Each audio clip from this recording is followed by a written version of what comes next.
नमस्कार मैत्रिणींनो, सुप्रभात चॅनल मध्ये मी पुष्पा झरेकर आपले सहर्ष स्वागत करीत आहे। तर मी आज तुम्हाला आपल्या शेतातलं पपईचं झाड दाखवते। तुम्ही अगदी बघून थक्क व्हाल, चकित व्हाल। बघा कसं आहे पपईचं झाड आणि त्याला कशी कुठल्या साईज मध्ये पपई आली हे बघा। हे आपलं आहे पपईचं झाड। त्यातले मी दोन ना पपई काढल्यात। हे बघा एवढं छोटे आहे हे पपई बघा। आणि हे गावठी आहे पपई, गावठी पपई। ह्याच्यामध्ये बिया पण भरपूर आहे आणि गोड पण, खायला पण, चवीला पण खूप सुंदर आहे। हे बघा केवढी पपई, मला वाटतं ही 4 किलोची तरी एक पपई असणार आहे। आता ही अजून मोठ्या होत राहणार। इकडे एक पपईचं झाड आहे, ते पण दाखवते। हे बघा, हे बघा किती छान। हे काढलं ना मी तर ते जराशी जरी धक्का लागला ना पपईला तरी ह्याच्यातून लगेच असं चिक बाहेर पडतो। हे बघा चिक लगेच बाहेर पडतो धक्का लागला तरी।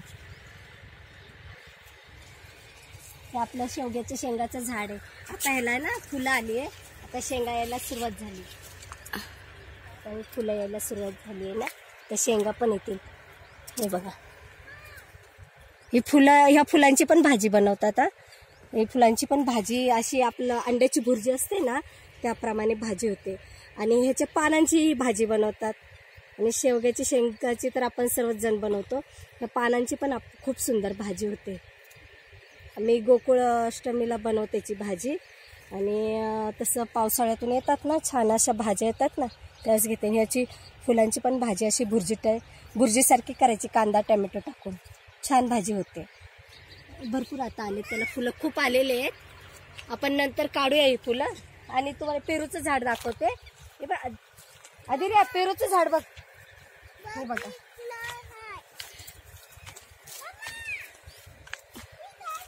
हे बघा मैत्रिणींना, हे पेरूचं झाड। हा पेरू आहे ना असा मोठा पेरू होतो हा, आणि लाल कलरचा पेरू आहे हा। आता एकदम कच्चा आहे, थोडासा मोठा झाला ना अजून एवढासा मोठा होणार, मग आपण ते काढूया। आले त्याला आता भरपूर पेरू आलेले आहेत का। आणि इकडे चिकूचं झाड आहे, या साईडला दाखवते मी तुम्हाला। ग्रिलच्या त्या बाजूला चिकूचं झाड आहे, त्याच्यातून दिसेल ते, त्या साईडने दाखवावं लागेल। ते बघ चिकूचं झाड, ते बघ चिकू। आणि हा आपला घेवडा आहे।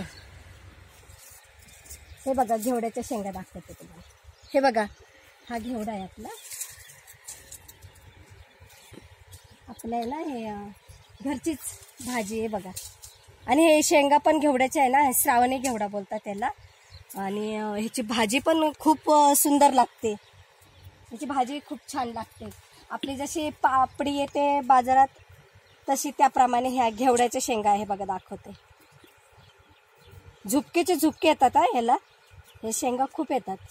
तर मी उद्या काढेल शेंगा, ह्याच्यातल्या भरपूर शेंगा काढते। उद्या शेंगाची भाजी करूया, आहे त्याला खूप शेंगा आलेल्या आहेत। आणि तिकडे आपलं आहे ह्याचं थोडंसं आंब्याचं झाड आहे, आंब्याला जरा मोर आलं। चिकूला पण आता चिकू यायला लागले। आता ह्या वर्षापासून हे फळं धरायला लागलेत। आणि पपई ज्या कशी पिकेल तर आपल्याला हे असं पिवळा डाग पडलेला दिसला ना पपईला, हे बघा हा जो पिवळा डाग पडलेला दिसतोय ना, तर हे बघा हा। मग त्याच्यानंतर आपण पपई जरी काढून ठेवली ना तर मग ती पिकणार। आणि जर हिरवीच काढली ना अशी तर ती पिकणार नाही। आता आपण तिकडे बघूया, तिकडे भाजी आहे का, चला तिकडे।